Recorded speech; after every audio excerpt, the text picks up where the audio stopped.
Et bonjour à toutes et à tous les amis, j'espère que vous allez bien. On se retrouve comme tous les matins pour la matinale training avec plein de choses super intéressantes à dire. J'espère que vous allez tous bien. Je vous invite, comme d'habitude, juste avant qu'on commence, à vous abonner, à rejoindre le serveur Discord et on va rentrer aujourd'hui très rapidement dans le vif du sujet. On va pas perdre de temps, on va pas faire de chichi. C'est parti, let's go. Vous le voyez à l'écran, un marché crypto dans le rouge ce matin et dans le rouge depuis hier. On a mangé une bonne claque après les annonces, on le verra un petit peu plus en détail juste après. Donc un marché globalement dans le rouge, même si on observe que du côté des alts, c'est un petit peu plus hétérogène. En effet, on a vu la dominance du Bitcoin chuter un petit peu hier, ce qui a laissé de la place à certains alts qui ont su saisir cette opportunité. Du côté de l'indice Fear and Greed, même chose qu'hier, on reste dans un niveau de confiance neutre avec un indice à 52 aujourd'hui. Et du côté des ratios long short, eh bien les longs qui sont toujours en majorité. Le problème, c'est que ces longs, ils sont pas suffisamment forts pour le moment et du coup, ils continuent de se faire liquider. Et ils n'arrivent pas à concrètement gagner la bataille contre les shorts. Donc ça peut être un petit peu problématique. On voit quand même encore un ratio à 65-34 aujourd'hui. Malgré, comme je vous le disais hier, des funding rates qui sont passés en négatif sur du daily cette fois-ci, et donc qui montrent plutôt un sentiment de marché baissier. C'est-à-dire que à court terme, on a encore une majorité de longues, d'accord? On a encore une majorité de gens qui continuent d'acheter sur du court terme, mais en daily, on a eu un changement de paradigme avec un sentiment de marché qui commence à passer baissier. Alors je vais refresh quand même la page juste pour qu'on vérifie que la situation n'a pas rechangé parce que c'est vrai que c'était la situation hier soir. Donc là, vous allez ici dans indicator, vous marquez funding rate, voilà. Et là, voilà, donc sur du H1 aussi, le sentiment de marché est baissier désormais. D'accord, donc là, c'est plutôt intéressant. Et si on se met sur du daily, ils sont toujours un petit peu dans le rouge. Hein. Alors, c'est très très léger. Alors, pourquoi je vous dis ça? Parce qu'en fait, quand on a des funding rates qui passent dans le rouge, ça veut dire qu'on a un sentiment de marché baissier. Ça veut dire qu'on a une majorité de gens qui parient à la baisse. Et en fait, ça veut dire qu'on a une sorte de bottom local à court terme sur le marché. Donc, peut-être, je dis bien peut-être que on est sur les plus bas de la semaine, ou en tout cas on s'approche des plus bas de la semaine, avec peut-être du coup une semaine prochaine qui sera plutôt haussière. À voir, pour le moment ça reste des hypothèses, pour le moment ça reste seulement un scénario, mais c'est important de prendre en compte ces choses. Alors concrètement, qu'est-ce qui s'est passé hier après-midi avec cette nouvelle chute de Bitcoin? Et ben en fait exactement ce à quoi on s'attendait. Pour ceux qui étaient présents hier dans le Discord et puis surtout dans les lives, je vous avais dit qu'il y avait deux scénarios. Soit au moment de l'annonce, on venait liquider vers le bas et on partait vers les 28 800, soit on venait liquider vers le haut et on repartait vers le bas. C'était tout simple, il y avait juste à regarder la map de liquidité, on voyait où étaient les zones les plus importantes, on a vu que dans un premier temps, BTC est venu chercher de la liquidité vers les 28 300 $. Donc là, c'était un prix d'entrée qu'on avait identifié. Pourquoi? Parce qu'on l'a mis pile poil entre les 618 et les 50% pardon, de Fibo. On avait un déséquilibre de marché à venir combler ici, donc on avait mis un prix d'entrée. SL au-dessus de la résistance au cas où on venait chercher plus haut. TP vers le bas, un trade à plus de 3 R, magnifique. Là, c'était tout simple. La prise de position, il y avait juste à regarder au moment de l'annonce dans quel sens on partait dans un premier temps et après, repartir dans l'autre. Là, il n'y avait rien de compliqué. Maintenant, la question qu'on se pose et qu'on va se poser, c'est est-ce que on a récupéré suffisamment de liquidité pour repartir vers les 28,8 et potentiellement vers les 30, ou est-ce qu'on va avoir besoin de venir nettoyer encore plus bas avec notamment cette belle poche de liquidité vers les 26,5, et une fois seulement qu'on aura pris ça, alors on pourra repartir vers le haut. Le problème, c'est que pour moi, cette zone, elle est faible, dans le sens où pour moi, le vrai support technique ici, il est plutôt aux alentours des 27 000. Et si on break les 27 000, même en récupérant cette poche, j'ai peur qu'on vienne directement chercher plus bas. Donc à voir, on va observer le comportement de BTC dans la journée, sachant que, on le verra juste après, on a des catalyseurs macroéconomiques aussi importants aujourd'hui qui vont peut-être créer davantage de volatilité exactement comme hier. Mais en tout cas, on a fait vraiment un très bon coup hier avec cette prise de position. Donc franchement, félicitations à tous ceux qui sont dans le Discord et qui ont pu la prendre. Et félicitations aussi à ceux qui étaient dans le live parce que voilà, même si dans le live je donne pas des positions très précises, Je vous avais clairement donné ces indications-là, donc là c'est vraiment super ce qui s'est passé. Il y avait vraiment des belles opportunités, et de toute façon c'est ça toutes les semaines, enfin ça dépend, mais là vous voyez la semaine dernière c'était la même chose. On a un début de semaine très calme. Mercredi, on a les premières annonces macroéconomiques, on commence à avoir des marchés plus liquides, on commence à avoir de la volatilité, et c'est là où on se positionne, et c'est là où on profite de mouvements de marché comme ça. Alors après, il faut être prudent, et c'est sûr, c'est pas forcément facile, mais en faisant les choses correctement, en prenant le temps et en respectant son plan, c'est très très simple d'avoir des très très belles performances sur des mouvements assez volatiles comme ça. Donc voilà pour Bitcoin. Sur Ethereum, c'est sensiblement la même chose. On avait une prise de position vraiment similaire avec le même objectif sur Ether, venir chercher de la liquidité vers le haut, puis repartir en bas pour liquider tout le monde. Bah là, c'est exactement ce qui s'est passé. On avait mis un prix d'entrée au niveau de cette FVG de dimanche dernier, entre le niveau 618 et 50 de Fibonacci. Le prix d'entrée a été touché et on est reparti vers le bas. Donc là, même chose, une très belle prise de position. Personnellement, alors sur Bitcoin, je ne l'ai pas dit, mais moi j'ai clôturé ma position à 100%. C'est-à-dire que je suis sorti totalement de cette position sur Bitcoin. Par contre, sur Ethereum, j'ai clôturé à 50% ma position et j'ai remonté mon stop loss au prix d'entrée. Donc là, le trade est toujours en partie en cours et je vais attendre vraiment qu'on vienne chercher un breakout baissier maintenant. Même si, voilà, cette nouvelle prise de liquidité me fait dire que peut-être que désormais on repartirait assez rapidement vers les 1930 $. À voir, je ne sais pas encore. Mais en tout cas, voilà, deux très très belles prises de position sur Bitcoin et sur Ethereum hier qui nous ont permis de réaliser des très belles performances. Alors on n'a pas eu seulement ça, il y a eu aussi d'autres gains, il y a eu aussi d'autres pertes. En perte, je pense à ce petit trade que j'ai essayé de prendre en scalp sur le Sand hier soir. Alors là, vous voyez pourquoi, en fait, quelle erreur j'ai faite sur cette position. Eh ben, j'ai pas respecté mon plan à 100%. C'est-à-dire que mon plan sur BTC et Ethereum, vous l'avez vu, il a fonctionné. Là, j'ai cherché un trade un petit peu contre tendance, contre mon plan. Et bien forcément, ça n'a pas marché. Donc voilà, petit rappel à l'ordre. Alors c'était une toute petite perte, hein, vous voyez, 0,56%, rien de grave. Mais c'est quand même, il faut faire attention, voilà, ce genre de position, quand vous voulez sortir un petit peu des sentiers battus, quand vous voulez sortir un petit peu de votre stratégie actuelle, bah voilà ce que ça donne. Bon, après, c'est pas grave, hein, comme vous l'avez vu, ça a été largement compensé par les gains sur Bitcoin et Ethereum, et pas seulement, puisque je me suis positionné aussi hier en short. Donc là, j'avais bien respecté mon plan sur le Polkadot. Donc là, vous voyez une entrée qui a été faite aux alentours de 17h30 et un TP qui a été touché à 19h15. Donc en moins de 2 heures, hop, en moins de 2 heures, mon trade a été validé, plus 3,4 R. Donc là aussi, une très très belle prise de position. C'était short, hein. C'était short, j'ai dû remonter un petit peu sur ce trade, j'ai dû remonter mon stop loss un petit peu pendant la position, parce que c'est vrai que j'étais rentré un petit peu bas. Mais au final, la position s'est extrêmement bien passée. Et puis on aurait pu faire la même ici. C'est-à-dire qu'on aurait très bien pu se repositionner encore là pour repartir chercher plus bas. Bon, il était 23h15, j'étais plus devant les graphes à ce moment-là. Mais c'était une possibilité, évidemment. Donc voilà, et puis sinon, on a toujours cette position en short sur le DYDX, hein, vous le savez. On arrive bientôt, très très très bientôt, à la fin de ce trade, hein, dans lequel on est depuis fin avril. Donc ça fait quand même un bon petit moment qu'on est dans cette position. Un plan qui a été respecté à merveille. Et puis bah là, vous voyez qu'on est plus très loin de nos TP, hein. Il doit rester quoi? Voilà, il reste 15% et on y sera. Donc c'est encore pas mal, hein, 15%, ça permet encore de faire des bénéfices corrects. Bon, en tout cas, sachez que moi, cette position, je suis quasiment totalement sorti, hein. Là, j'ai pris déjà 2 TP, mon stop loss est déjà remonté au prix d'entrée, donc il me reste plus beaucoup sur ma position. Donc voilà, et puis bah, il y avait eu aussi ce superbe trade sur le XRP début de semaine à 6,37 R, enfin bref. Voilà, des très très bons résultats encore une fois cette semaine en espérant que ça continue comme ça. Et puis évidemment on s'est régalé aussi sur les indices, sur le Forex. Ça c'est Mathéo qui vous partage ça directement dans le Discord, donc je vous invite à le rejoindre. Il vous a partagé vraiment des très très belles prises de position sur le dollar australien face au yen japonais, sur le GPB USD, sur l'US 30. Vraiment on vous régale sur la crypto, sur le Forex, sur les matières premières, sur les indices.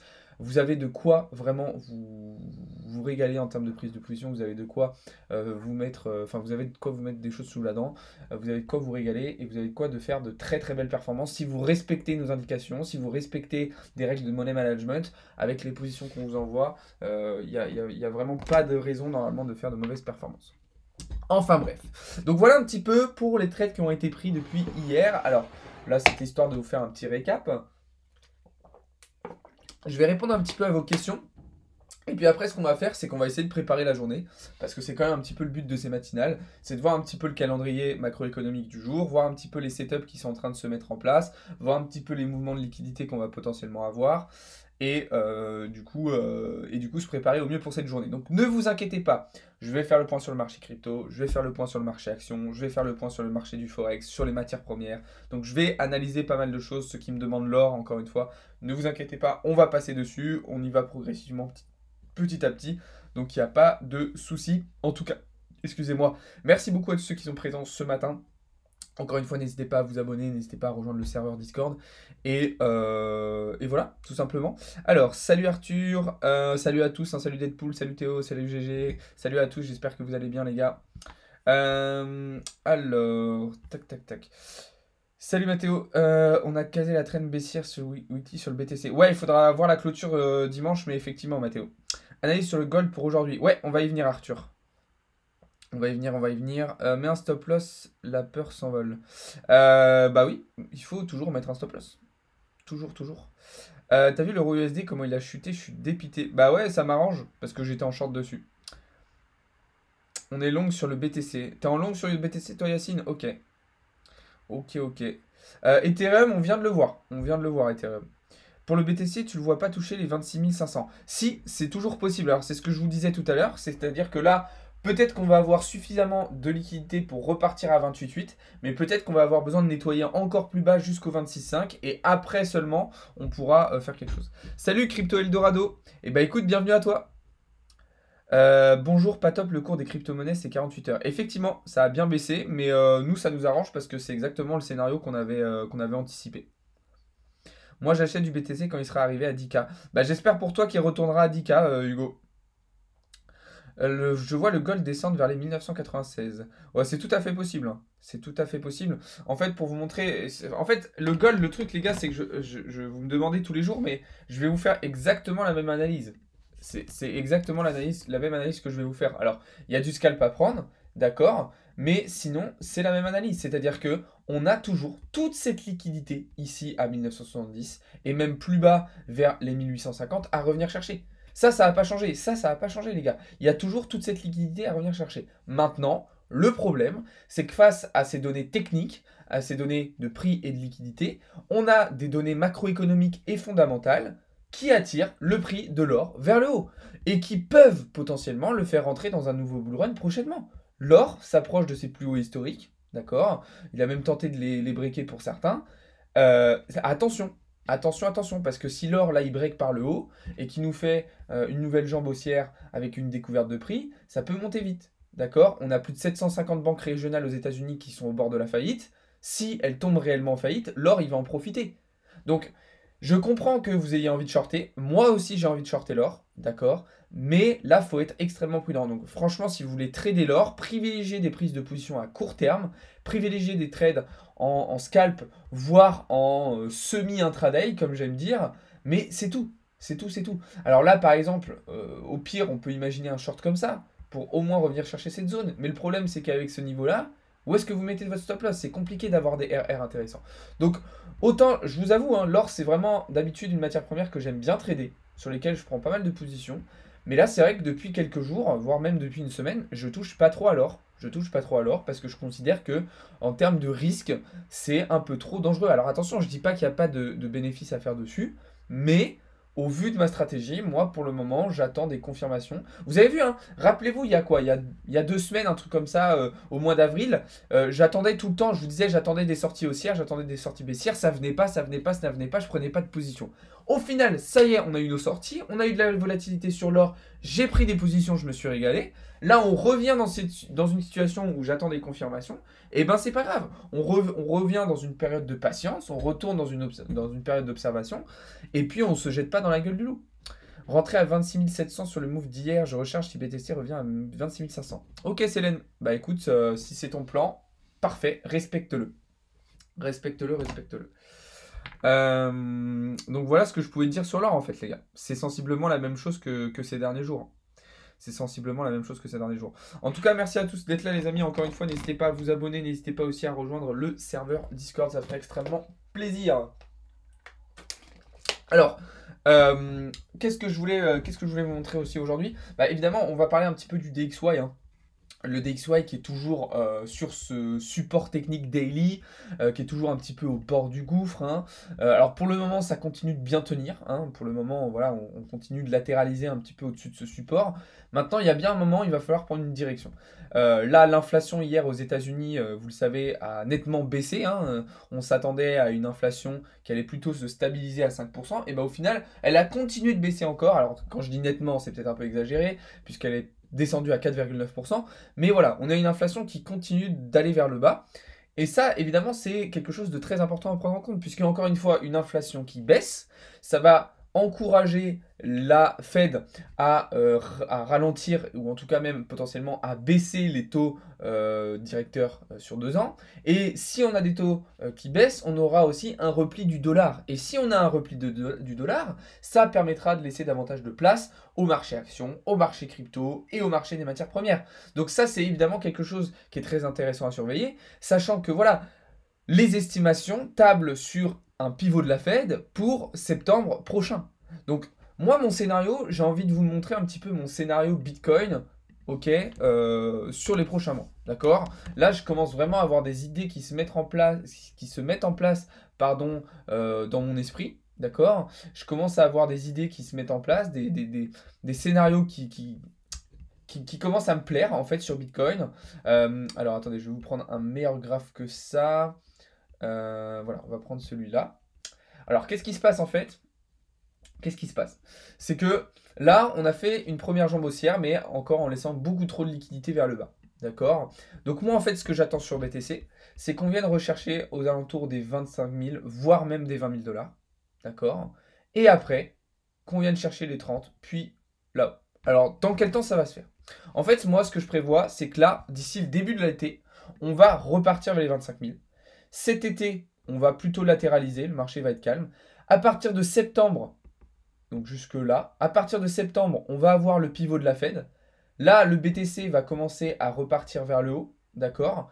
Au mois de décembre, je m'attends à un breakout des 30 000 dollars enfin. Et après, on va avoir le halving. Et là, on va pouvoir avoir un BTC qui va partir vers le haut. Ça, c'est un petit peu le scénario que je prévois pour le moment pour cette fin d'année 2023. D'accord? Donc c'est là, d'ici cet été, une baisse vers les 22 000 dollars, une latéralisation au cours de l'été parce qu'on a toujours, voilà, c'est toujours très calme pendant l'été. À partir du mois de septembre, pivot de la Fed, on commence à lancer une jambe haussière, on break les 30 000 à la fin de l'année et après halving et on repart vers le haut. Pour moi, c'est un scénario qui est très cohérent, mais qui va se respecter uniquement si la Fed effectivement pivote à partir du mois de septembre. Si la Fed pivote après, peut-être qu'on aura seulement un début de jambe haussière qui apparaîtra à partir de janvier 2024. Peut-être que ça sera plus longtemps. Alors après, attention, là je vous montre ce scénario, mais le scénario d'un retour à 15 000 dollars n'est pas inenvisageable non plus. Justement, si la Fed ne pivote pas au mois de septembre, on peut potentiellement imaginer une correction plus bas, ok, qui mettrait, alors peut-être plutôt comme ça du coup, ok, une correction un petit peu plus basse, et du coup un marché qui repartirait un petit peu plus tard, plutôt à partir du printemps 2024. Ça c'est l'autre scénario, le scénario un petit peu plus pessimiste, mais comme je vous le disais hier soir, c'est vrai qu'en termes de probabilité, le scénario d'un retour à 15 000 dollars est moins pertinent aujourd'hui. C'est-à-dire que, vous savez, aujourd'hui en analyse technique, le but c'est de faire des scénarios et d'avoir les scénarios avec le plus de probabilité possible. Aujourd'hui, le scénario d'un retour à 15 000 dollars, il a perdu en termes de probabilité. Il y a encore quelques mois, quelques semaines, c'était le scénario numéro 1. Mais au vu de ce que nous a montré Bitcoin, au vu de la situation macroéconomique, au vu de la situation fondamentale, le scénario numéro 1 paraît désormais un petit peu plus plausible. Voilà, c'est pas du tout du conseil en investissement, mais c'est un petit peu ce à quoi je m'attends, encore une fois, si la Fed pivote bien à partir de septembre. Parce que je vous rappelle que normalement, le pivot de la Fed, il était plutôt attendu pour été 2024, début de l'été 2024. Donc normalement, on aurait dû avoir un pivot de la Fed avec un repli du dollar et des taux d'intérêt américains après le halving. C'est-à-dire que d'abord, on aurait eu le halving et quelques semaines, mois après, on aurait eu un repli, enfin en tout cas un pivot de la Fed. Là, ça va être l'inverse. C'est qu'on va peut-être d'abord avoir un repli de la Fed et après le halving. Alors, ça change pas grand chose entre guillemets, ça change juste l'ordre des choses, mais ça aura peut-être des petites différences de scénario, comme vous le voyez, entre soit on s'arrête à 20 000, soit on redescend à 25 000. D'accord? Donc ça, voilà, c'est mon idée, ça ne tient qu'à moi-même, c'est pas du conseil en investissement. En tout cas, c'est des scénarios que je trouve pertinents, que je trouve plausibles et que je trouve intéressants. Donc voilà un petit peu ce que je pouvais dire là-dessus. Alors, je vais reprendre un petit peu vos questions et puis après, on va pouvoir avancer sur le Forex et sur les indices parce qu'il y a des petites choses intéressantes à dire aussi de ce point de vue-là. Putain, j'ai soif ce matin, désolé. Donc voilà. Alors, je reprends vos questions, les gars, s'il y en a. Quelle plateforme vous utilisez? Pour les cryptos, j'utilise BitGet pour faire le trading de crypto. Hein. Uniquement le trading. Je fais que sur les plateformes centralisées, c'est juste pour le trading. Sinon, le reste, c'est sur des wallets décentralisés, type MetaMask, type Ledger, etc. etc. Donc voilà. Salut Zappa. Tu penses toujours revenir à 15K? Bah, c'est ce que je viens de montrer, GG. Tu penses quoi de Jasmine? Ça m'intéresse pas du tout. Pas du tout, Dimitri. Salut Christophe. J'imagine le BTC monter vers les 30 000 puis redescendre à 26 500. Moi, je vois plutôt l'inverse, Mathieu, je t'avoue. Je vois plutôt d'abord 26 500 puis les 30 000, mais c'est tout à fait possible. Pour avoir aussi soif, on analyse bien la soirée apéro. Ah non, pas du tout, mais c'est juste que de parler à une vitesse pareille dès le matin comme ça, ça me donne soif. Et non, j'ai pas bu d'alcool hier soir. Je bois pas tous les soirs, heureusement. Mais non, c'est juste que de parler. Tous les matins, c'est pareil. En fait, le fait de me lever et très rapidement de parler beaucoup, ça me donne soif. J'ai la bouche très très sèche rapidement. Comment t'as appris à faire du trading? Bah, un peu tout seul. Alors, mon cursus scolaire m'a un petit peu aidé d'un point de vue finance. Ni d'un point de vue chiffre un petit peu, mais sinon c'est principalement de l'autodidacte. Alors je suis passé par de la formation gratuite, YouTube, Internet, les livres, enfin les livres c'est pas gratuit du coup, mais aussi par des formations payantes, et puis après j'ai été accompagné par quelqu'un qui m'a appris, et puis après c'est de l'expérience, de la pratique, du temps, et ça voilà, ça met énormément de temps. Peux-tu donner tes raisons pour lesquelles ça t'intéresse pas? Bah parce que c'est pas du tout le genre de projet qui me tente. Euh, voilà, c'est tout. Je trouve qu'il y a beaucoup plus intéressant sur le marché que crypto aujourd'hui. Est-ce que Coreado est un projet solide? Alors je connais pas du tout ce projet, Kirikou. Je t'invite à demander à Théo plutôt. Soit tu lui poses la question dans le Discord, soit je t'invite à lui poser la question juste après dans le live, dans sa matinale news qui commencera juste après mon live à moi. Alors, tout à l'heure il y avait quelqu'un qui parlait de l'euro USD. Effectivement, l'euro USD qui est reparti vers le bas. Et ça m'arrange. Ça m'arrange parce que là, ça y est, enfin, on a validé un pullback baissier sur cette putain, excusez-moi d'expression, sur cette putain de résistance. Depuis le mi-avril, on est en short sur l'euro USD. Et à chaque fois, je vous dis, ouais, regardez, si on vient tester les indices, ça sera un prix d'entrée intéressant, ça sera un prix d'entrée intéressant. Le problème, c'est qu'à chaque fois qu'on est revenu sur les indices, on n'a pas réussi à valider le pullback. Et là, ça y est, enfin, on l'a fait.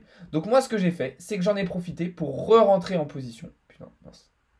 J'en ai profité pour re-rentrer en position. Ok, avec le même stop loss et le même TP. Donc là, j'ai un RR qui est un petit peu moins gros. Ici, on avait un RR de 7,6. Ici, on a un RR de 3,6. Mais en soi, là, je pourrais même resserrer un petit peu mon stop loss directement ici pour avoir un RR de 4,60. Donc là, je suis re-rentré en position en face depuis le temps que j'attendais ça. Hein. Pendant tout le mois d'avril, j'ai attendu un pullback sur les indices pour re-rentrer en short. Ça y est. Donc là, je suis toujours dans cette première position, hein, évidemment. Mais je voulais renforcer ma position. Et là, je pense que ça y est, on va peut-être enfin pouvoir venir liquider toute cette impulsion haussière en H4 sur l'euro USD, pardon. Donc voilà, je précise bien que ce n'est pas un conseil en investissement. Soyez extrêmement prudents. Mais en tout cas, moi, personnellement, c'est les positions que j'ai prises actuellement sur euro USD. La question qui est, Théo, c'était sur le Corodea, je crois. Cororeo, je sais plus si c'était sur une crypto. Je vois le BTC descendre entre 22 et 20 000 avant de partir en flèche début d'année, donc plutôt d'accord avec toi. Ok, Christophe. Ok. Ouais, c'est un scénario qui est tout à fait plausible. La question, Théo, alors attends, bouge pas, c'était le Corridao. Corridao, pardon. Est-ce que tu connais le Corridao? Donc voilà. Voilà un petit peu ce à quoi je m'attends pour euro USD. Alors mince, faut peut-être que je retourne voilà, mon écran. Tac. Sinon, qu'est-ce que je surveille? Bon bah sur le Forex, il y avait l'USD CHF sur lequel on avait un œil, un scénario intéressant hier. Malheureusement, je pense qu'il ne va pas se réaliser. Le prix s'est arrêté un petit peu avant. Alors, on aurait pu rentrer sur ce plus bas ici. On aurait pu rentrer sur ce plus bas. Mais voilà, moi, vous le savez, je suis quelqu'un, quand j'ai un plan, quand j'ai un scénario, je le respecte jusqu'au bout, quitte à ne pas rentrer en position. Et du coup, bah là, voilà, mon plan n'a pas été respecté. Je voulais qu'on vienne plus bas, ça n'a pas été le cas. On s'est vraiment arrêté sur ce support. Donc, je ne suis pas rentré en position, tant pis. On verra si plus tard, on a un prix qui revient sur cette zone. Alors, peut-être qu'on rentrera. Mais pour le moment, du coup, je ne rentre pas en position. D'accord. À la limite, un short, mais ça me paraît extrêmement risqué ici. Donc, je préfère tout simplement attendre que mon scénario se réalise. Ton TP sur Euro USD, il est à combien? Oh, il est très très bas, hein. Il est très très bas. Alors après, évidemment, je vais en prendre avant, hein, des TP. Je vais pas attendre que ça descende tout en bas pour clôturer toutes mes positions. Il y aura des prises de profit partielles. Mais l'idée, c'est de venir liquider toute cette impulsion haussière où on a build-up de la liquidité. Donc jusqu'au environ 1,05. 1 dollar, ouais, 1,05, 1,05. Mais évidemment qu'il y aura des prises de profit partielles tout au long de la descente. Il y aura peut-être même un stop loss suiveur, ou en tout cas au minimum un stop loss au prix d'entrée, parce que évidemment c'est une position sur laquelle on va rester longtemps dedans, hein. Vous voyez, je suis dedans déjà depuis mi-avril. Moi, ça fait bientôt un mois que je suis dans cette position. Donc voilà. Le Core DAO, c'est tout simplement la monnaie de gestion en DAO du projet Core. Ok. Ok, ouais, donc c'est pas un token. Ok. Ok, ok. C'est un token de DAO, quoi. Donc voilà pour ceux qui demandaient ce que c'était que ce token. Voilà, voilà. Du coup, voilà pour le Forex. Et puis bah sinon, voilà, on surveille toujours du côté des indices, hein. Moi, vous savez que je suis rentré en long sur le Nasdaq, d'accord, avec une position en swing. Donc là, deux objectifs. Objectif numéro un, les 13 700 points, où à ce moment-là, il y aura 50% de profit et SLABE. Et deuxième objectif, les 15 200 points. D'accord. Ça, sur Nasdaq, pour le moment, ça part très très bien. Depuis qu'on a validé le pullback, vraiment, ça réagit très très bien. Je sais pas, on a fait combien de pourcents depuis? Déjà, on a fait déjà 3,25%, hein, déjà, hein, depuis mon entrée. Ça en plus, c'est un trade que je vous avais partagé dans le Discord. Tu trades le Solana? Ouais, ça m'arrive. Ça m'arrive, ça m'arrive. Donc voilà pour Nasdaq. Pour le S&P 500, bon bah voilà, on attend toujours soit un breakout haussier de cette résistance, soit un vrai rejet qui nous ramènerait vers les 3800 points. Pour le moment, on n'a ni l'un ni l'autre, donc pas de prise de position. On reste en observation. Et puis à voir. Bah, en fait, il y a deux options sur le S&P 500, c'est simple. Soit en fait, on relance le bear market de 2022 sur le S&P 500 avec de nouveaux plus bas, peut-être vers les 3300, 3000 points. Soit on lance une nouvelle jambe haussière pour la fin 2023, et dans ce cas-là, on peut espérer un retour vers les 4800 points dans les mois à venir. Ça, c'est tout à fait possible. Mais pour le moment, il est trop tôt pour le dire. Donc pour le moment, on reste plutôt en observation. Donc voilà, et puis comme je vous le disais tout à l'heure, toujours ce DXY qu'il faut surveiller attentivement. Mais voilà, un petit peu ce que je pouvais dire ce matin sur les différents marchés financiers. Je pense que j'ai répondu à peu près toutes vos questions. Maintenant les amis, ce qu'il va falloir surveiller, comme hier, c'est les actualités macroéconomiques du jour, qui vont être très très importantes. Alors, je vous encourage déjà à regarder à 13h, pour ceux qui traînent le Forex. À 13h, on va avoir les décisions de la Banque d'Angleterre sur les taux d'intérêt directeurs. Donc la Banque d'Angleterre qui devrait elle aussi remonter ses taux de 25 points, donc avec une hausse désormais à 4,5%. D'accord. Donc ça, je vous encourage à surveiller cette actualité puisque ça pourrait créer de la volatilité. Je pense notamment voilà, à ceux qui veulent par exemple trader le GBP USD, donc la livre sterling face au dollar. Ben, potentiellement, ça peut être un résultat qui va être intéressant à surveiller. Donc ça, ce sera le premier résultat important du jour. Et nous, ce qui va nous intéresser surtout, ça va être cet après-midi à 14h30. D'ailleurs, on sera en live à ce moment-là pour suivre ça avec vous. Ça sera les inscriptions hebdomadaires au chômage, ainsi que les prix à la production mensuelle aux États-Unis. D'accord. Donc là, deux résultats qui devraient aussi créer pas mal de volatilité. Et puis, je vous rappelle que demain, on aura une journée aussi très très importante avec les résultats d'inflation dans un certain nombre de pays européens. Et puis surtout, l'attente et la confiance des consommateurs aux États-Unis demain à 16h, qui sera très très importante aussi à surveiller. Donc voilà, on va être encore sur une semaine, sur une fin de semaine bien remplie, sur une fin de semaine assez volatile. Donc encore une fois, on sera en live la plupart du temps avec vous pour suivre ces résultats en direct. Donc n'hésitez pas à vous abonner et à rejoindre le serveur Discord pour ne rien louper. Tu utilises quel concept pour ton trading? Alors SMC, non, j'utilise pas vraiment. J'utilise plutôt des notions d'ICT. En fait, je me fie principalement au prix à la liquidité.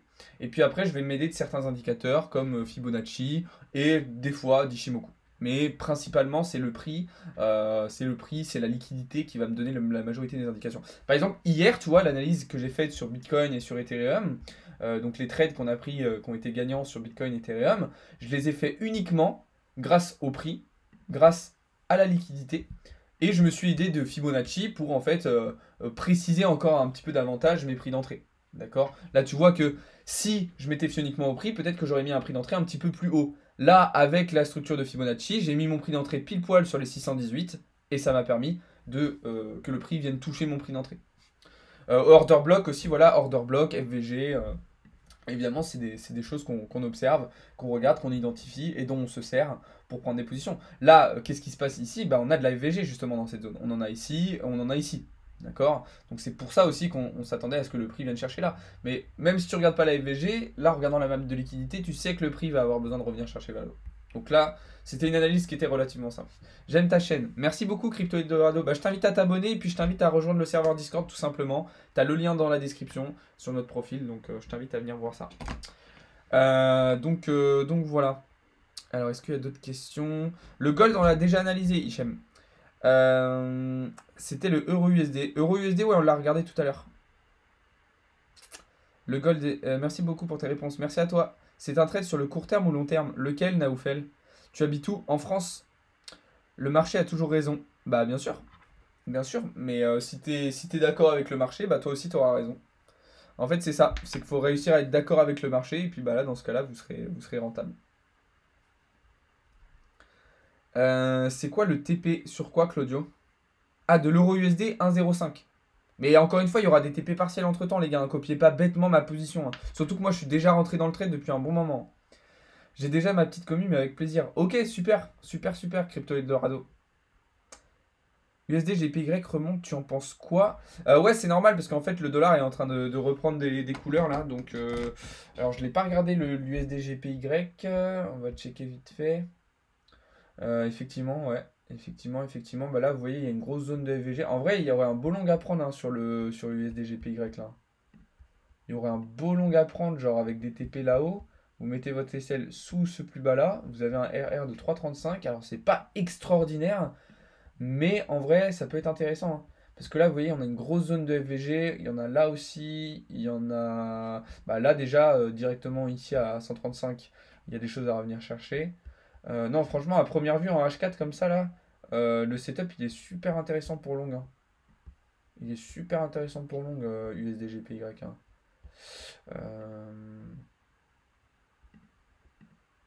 Ça me plaît pas mal quand même, ça. Hein. Ça me plaît pas mal.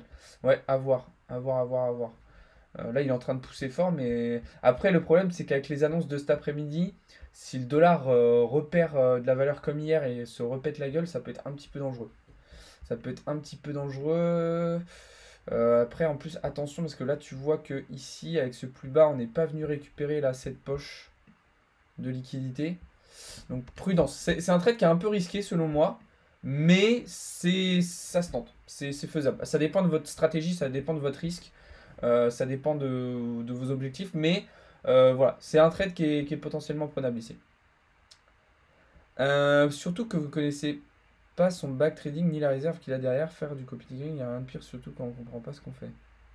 J'ai pas compris pourquoi tu dis ça, prothèse. Enfin, en référence à quel message ou à quelque chose que j'ai dit, j'ai pas compris. Merci pour l'abonnement en tout cas, Super Lato. Donc voilà, pour USD GPY, encore une fois, c'est pas du conseil en investissement, les gars. Copiez pas bêtement ce que je dis et ce que je fais. Donc voilà, sinon qu'est-ce que je voulais vous dire? Je voulais vous montrer le programme live de la journée parce qu'il va y avoir pas mal de petits lives très intéressants aujourd'hui chez Blockchain Capital. Donc si vous voulez ne rien louper, je vous invite vraiment à vous abonner et à rejoindre le Discord. Donc là, juste après moi, il y a Théo qui va prendre le relais pour sa matinale news. Cet après-midi, nous, on va se retrouver à 14 h pour justement suivre les résultats macroéconomiques du jour. Ce soir, vous aurez un live sur le gaming et le Web3, les liens entre le gaming et le Web3 avec Théo. À 18 h. À 19 h, vous aurez un cours pour les VIP. Donc pour ceux qui sont dans le VIP, vous aurez un cours privé. Et après, comme d'habitude, de 20 h à 21 h, on sera tous ensemble avec Théo, Gauthier, moi, etc. pour un live avec toute l'équipe. Demain, exceptionnellement, sera une journée un petit peu particulière, parce que vous le savez, ce week-end, on part en déplacement. Enfin, pas en déplacement. On se retrouve tous sur Genève, parce que vous le savez, nous, on est basé à Genève pour la plupart. Donc, on se retrouve tous sur Genève. Donc, il y aura un petit peu. Ça sera du contenu en fait un petit peu différent. Il y aura du contenu en story Insta, peut-être un petit peu de TikTok, mais on n'aura pas la possibilité forcément de faire de live. Donc voilà. Et puis bah évidemment hein, entre ces lives là, je pense bah, par exemple à aujourd'hui, évidemment ça sera du contenu sur Twitter, ça sera du contenu sur TikTok, ça sera évidemment beaucoup de contenu dans le Discord, des threads qui seront envoyés, des analyses, des réponses à vos questions, etc. Donc vraiment n'hésitez pas à venir voir tout ça les amis. Donc voilà un petit peu ce que je pouvais vous dire pour aujourd'hui. Est-ce que vous avez d'autres petites questions? Sinon, je vous rappelle que il y a toujours un concours sur Instagram et Twitter avec 250 $ de crypto qu'on vous fait gagner en collaboration avec le projet Mintera. Je vous rappelle aussi que nos différents services sont toujours disponibles, alors qu'ils soient gratuits ou payants, hein, nos séances de coaching, le mentorat Profirm. Les services avec nos partenaires sont toujours aussi disponibles, hein, donc tels que Harmonia Capital, je vous le rappelle. Donc si tout ça vous intéresse, je vous invite à venir voir dans le serveur Discord, sur le site internet. Et puis en plus, depuis cette semaine, il y a une nouveauté qui est arrivée sur Blockchain Capital, c'est que désormais, on accepte les paiements en crypto. Jusqu'à maintenant, majoritairement, les paiements étaient faits pas en fiat. Et là, désormais, on accepte les paiements crypto. Et puis très bientôt, on va intégrer les technologies NFT et Web3, tout simplement, pour vous proposer des solutions encore plus adaptées, encore plus Web3 et encore plus intéressantes. Donc voilà ce que je pouvais vous dire ce matin en tout cas. J'espère que j'ai été clair. Alors vous inquiétez pas, si vous n'avez pas pu suivre l'intégralité du live, l'intégralité des analyses, c'est pas grave. Je vais vous mettre la rediffusion juste après sur la chaîne YouTube, ok? Et puis dans tous les cas, on se retrouve juste après tout au long de la journée dans le serveur Discord pour que je puisse répondre à vos questions, pour que je puisse vous partager des analyses, etc. etc. Donc voilà, pas grand chose à dire de plus ce matin, je pense qu'on a fait un bon petit tour. Je vais laisser la place à Théo qui va prendre le relais dans une quinzaine de minutes environ. Donc ne bougez pas, je vais couper le live et puis d'ici une quinzaine de minutes, il y a Théo qui va prendre le relais pour sa matinale news et pour vous partager lui aussi plein de choses super intéressantes. Donc voilà les amis, passez toutes et tous une très bonne journée, merci beaucoup d'avoir été présents. Je vous invite encore une fois à vous abonner et à rejoindre le serveur Discord. Et puis je vous souhaite une très bonne journée, je vous dis à juste après, à tout de suite dans le serveur Discord. Sinon, on se retrouve à 14 h au plus tard en live pour les annonces macroéconomiques du jour. Salut à tous les amis, c'était Alex pour Blockchain Capital.